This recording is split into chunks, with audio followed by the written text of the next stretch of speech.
What can I do for you? Lead a raiding party to England to kidnap Winston Churchill. Don't seem very much impressed. I haven't seen your plan yet. Released in 1976, The Eagle Has Landed is one of the last films of its kind, really. Those not quite based on real history / boys' own adventures. The kind the 1960s was full of, where eagles dare, The Dirty Dozen, etc. After the following year's Force 10 from Navarone, this little subgenre kind of fizzled out to be replaced more with Vietnam-themed war movies. It's absolutely ridiculous, of course. It's riddled with dodgy accents, and in places it's hilariously miscast. Now, The Eagle Has Landed dispenses with historical accuracy and replaces it with top-tier entertainment. Let's check it out.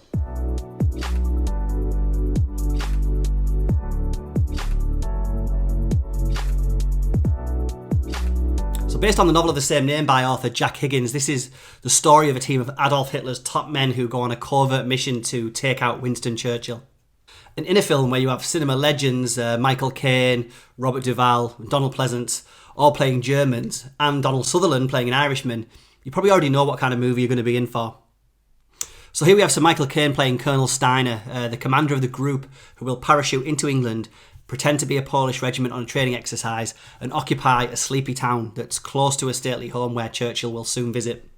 And what commences is probably the simplest invasion of English borders ever committed to film, but with several spanners thrown in the works, one of which is a young and mind-bogglingly attractive Jenny Agutter, more on her in a moment, and the fact that the United States Rangers have a small regiment posted nearby. More on them in a moment.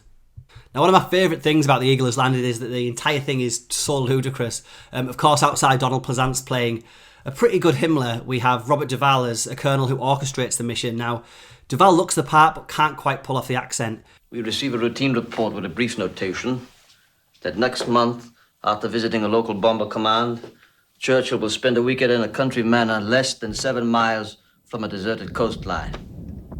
Now, Michael Caine's character Steiner is initially selected as he has the ability to pull off a perfect English accent, which conveniently saves Caine having to bother putting on any kind of accent throughout the film, even when he's talking to his own men. If anything goes wrong, we will wear our own uniforms under the Polish outfits, and if necessary, we will fight and die as what we are, German paratroopers.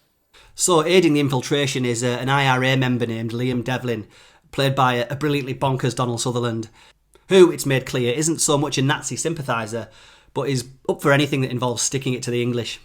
A man of considerable resource and guile, I assure you. Tell me something, Mr. Devlin. Just why are you coming along? Can't you tell, Colonel? I'm the last of the world's great adventurers. And the first act of The Eagle Has Landed focuses on how the men effortlessly at first put the townsfolk at ease and how Sutherland takes up a post as a groundskeeper to help with reconnaissance.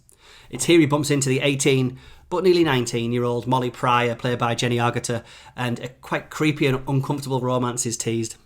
And if I'm honest, I don't think the film really needs it, other than to shoehorn in another female character, but we end up wasting too much time with some kind of weird love triangle between her, Sutherland, and some local twerp that pretty much slows the film down. But inevitably we do get some action in our World War II action film, and that's where the US Rangers come in, and it's not long before the sleepy town is turned into a war zone with gloriously over-the-top schoolyard-style shooting and grenade throwing.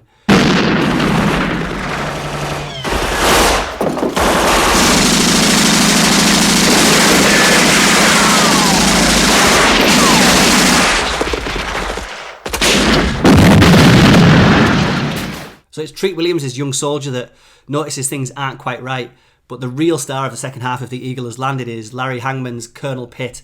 Now, the future Dallas star must have surely thought he was in a different movie and delivers some hilariously over-the-top gung-ho American enthusiasm, which, now I think about it, it's probably what the film needs at this point.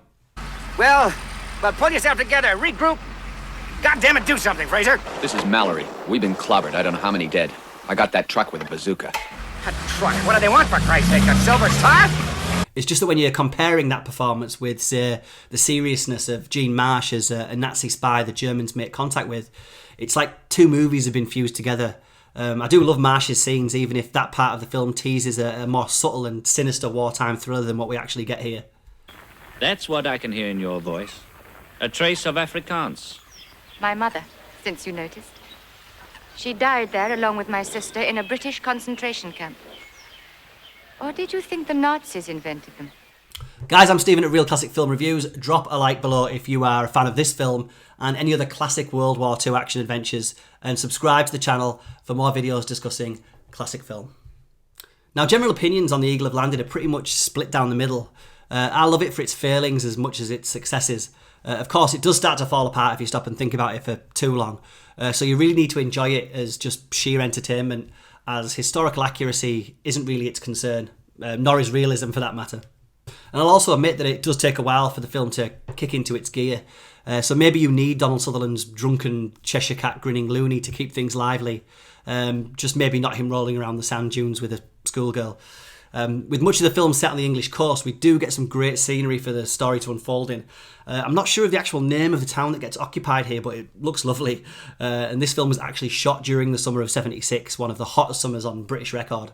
And it's also quite refreshing to see some wartime action taking place in a quiet little rural town rather than a huge battlefield, military base or mountaintop castle. So The Eagle Has Landed was the final film from director John Sturges, who retired the following year, having made many films including such mega classics as Bad Day at Black Rock, The Magnificent Seven and The Great Escape. Here he puts together another one of those enjoyable mixtures of action and adventure with a huge ensemble cast of talented actors. So apparently Sir Michael Caine took this role on as he'd previously turned down 1968's Where Eagles Dare. Now this isn't really in the same league as that film, but it still exists in that bracket of movies I imagine schoolboys of the 60s and 70s reenacting in playgrounds. Certainly in the days before running around with plastic guns or even mimicking them with your fingers and thumbs fell into political incorrectness. Go check it out. If someone else had asked you to abduct Adolf Hitler, you would be in Berlin right now. If all this lunacy doesn't work out, Colonel, that's not a bad idea.